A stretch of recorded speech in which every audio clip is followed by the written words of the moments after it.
This is English shorthand dictation number 91 and the dictation speed is 160 words per minute. Ready? Start.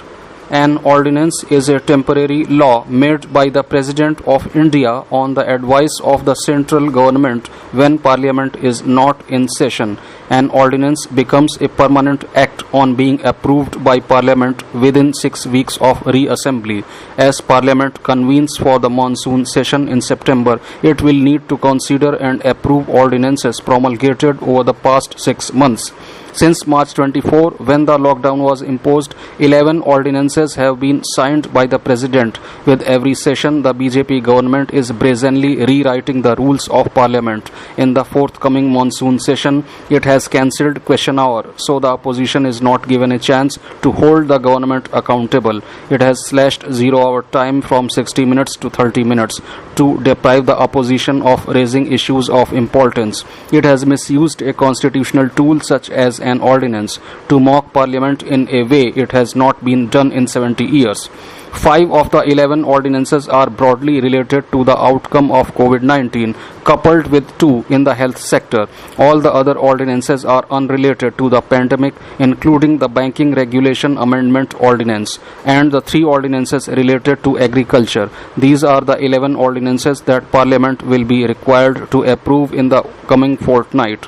Many previous presidents have raised questions about individual ordinances.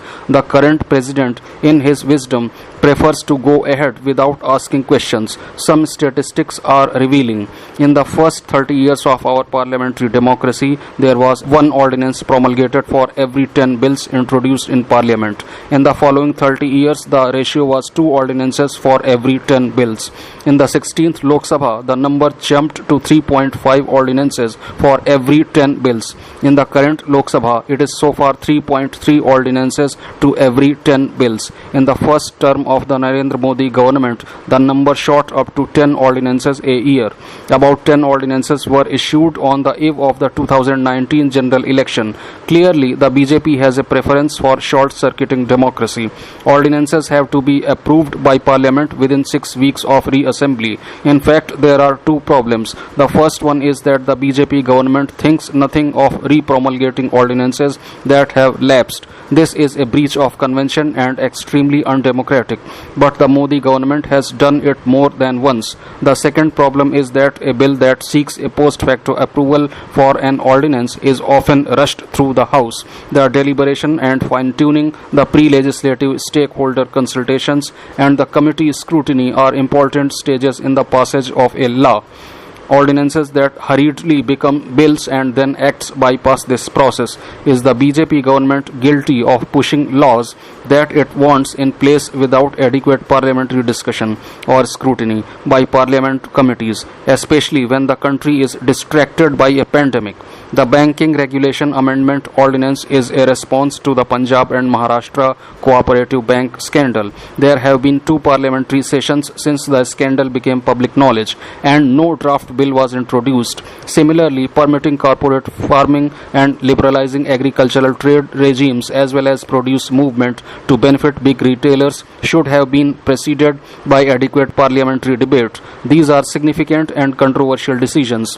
Has care been taken to address the information asymmetry between farmers who sell and big traders and corporations that buy? This could have been scrutinized by a parliamentary committee. The ordinance glosses over it and passes itself off as either pandemic relief to farmers or an economic reform. The fact is that it is neither of them. The timing of such ordinances is very odd and no coronavirus related gap is being filled. This problematic ordinance culture has extended to BJP run states as well. During the lockdown, BJP governments in Uttar Pradesh, Madhya Pradesh and Gujarat issued ordinances diluting labor laws without consulting worker unions and civil rights groups. Even the International Labour Organization advised caution. On March 15, just before the lockdown, the Uttar Pradesh Recovery of Damages to Public and Private Property Ordinance was promulgated. It sought to impose punitive fines on those who damaged public and private properties during protests. This is a law reminiscent of the colonial era. To support and enable the implementation of the farmers' produce trade, Trade and Commerce Promotion and Facilitation Ordinance, the central government is pushing states to amend their Agriculture Produce Marketing Committee Acts. This will minimize the role of states' market committees and risk creating agricultural cartels of big food businesses and retailers. Uttar Pradesh, Madhya Pradesh, Gujarat, and Karnataka have acted as per command and promptly promulgated ordinances. It is important to mention here that there are only 3 parliamentary democracies in the world that permit the ordinance route: India, Pakistan, and Bangladesh. The practice in India was adopted from the Government of India Act 1935, where the Viceroy could do as he pleased. In every other country, Parliament has to be convened in order to get a law passed. In recent days, the central government has introduced a slew of ordinances related to land acquisition, raising cap on foreign investment in the insurance sector, coal mining license allocation, changes to the TRAI Act, and so on. Several governments in the past, including the earlier UPA regime, have used the ordinance route to push through legislations which they have found difficult to get passed in the legislature. What is the ordinance route and does it benefit the people? Article 123 of Indian Constitution gives the right to the President of India to promulgate an ordinance if neither House of Parliament is in session and circumstances exist which render it necessary for him to take immediate action. Every ordinance has to be presented to Parliament and ceases to exist 6 weeks from the end of the next sitting of Parliament. Since the Constitution requires that Parliament be convened at least once every 6 months, ordinances have a de facto expiration period of approximately 7.5 months. Article 213 gives the same power to the governor of a state. Ordinance making power is not a new feature added by the Constituent Assembly to the Indian Constitution. Articles 42 and 43 of the Colonial Government of India Act 1935 gave the same power to the Governor General. So the power to promulgate ordinances in the hands of the executive is a definite provision that our colonial rulers made so as to ensure that sovereignty lies in the hands of the executive and not the people. The new Indian rulers realized that it is to their benefit that this article is retained in the new constitution. Some of the Constituent Assembly members argued that the executive's power to promulgate ordinances should be through greater oversight by legislatures. They were overruled by Dr. Ambedkar, who stated that ordinance making powers were necessary since existing law might be deficient to deal with a situation which may suddenly and immediately arise.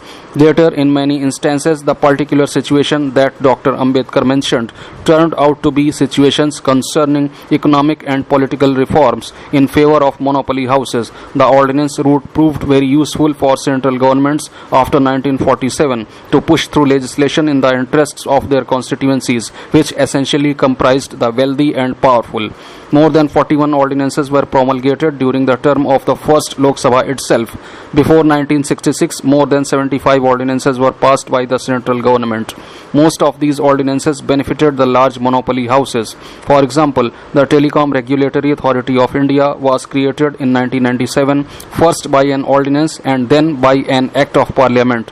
The minister in charge stated that the ordinance route was taken since the government was facing difficulties in attracting private investment without an authority like the TRAI.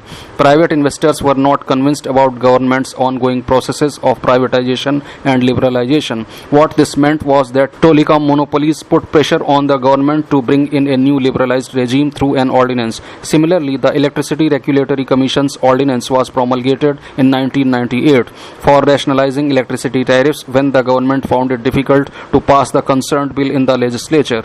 Many well-meaning critiques of the ordinance route have been demanding that the legislature and the judiciary should devise some measures to check this high-handedness of the executive. The Supreme Court has tried to interpret that the ordinance-making power of the president is actually a legislative power given to the president in times of emergencies, and as such it is different from his executive powers. But such efforts to do a judicial review of entire ordinances has not met with much success. This is to be expected since the power given to the executive by the Constitution is to ensure that that the will of powerful forces who decide the economic and political policies of the country prevails and not that of people. If their preferred political party is discredited and not able to garner a majority in parliament, those in power compel the party in power to use the ordinance route to push through legislation for going ahead with their loot and plunder. The existing constitution gives vast powers to the executive to act independently of the elected representatives of the people.